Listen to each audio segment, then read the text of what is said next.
এক ব্যক্তির কাছে এক নেকি থাকবে, আরেকজনের এক নেকি প্রয়োজন হবে, তো সে তাকে ডাইকা বলবে কয়টা প্রয়োজন, কয়েকটা, লয়ে যা। অথচ কেরামতের মাঝে নেকির কোনো, ওই দিন দান সৎকার কোনো দাম নাই।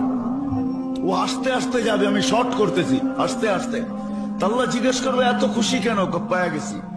কি পাইছস, এক নেকি। এখন আমি পাস, এখন আমি এক নেকি হইলেই পাস হয়ে যায়, ঠিক না? পায়া গেছে এক নেকি। আল্লাহ জিজ্ঞেস করবে তোরে দিল কে এই কিয়ামতের মাঠে? ও, আপনি মনে করছেন কেউ দেওয়ার মতো নাই, তাই না? পায়া গেছি একজন। আল্লাহ বলো আরে ডাইকা নিয়ে আয়। যাবে, কয় চল আল্লাহ তোকে ডাকছে। নেকিও দিলাম আবার বিপদও পড়লাম। যায় আল্লাহর কাছে দাঁড়াবে, আল্লাহ বলবেন তুমি নেকি দিছো? কয় হ। কয় কয়টা? কয় একটা। কয় কেন? আমার কাছে তো আসেই একটা, আমার কি কামে লাগবে?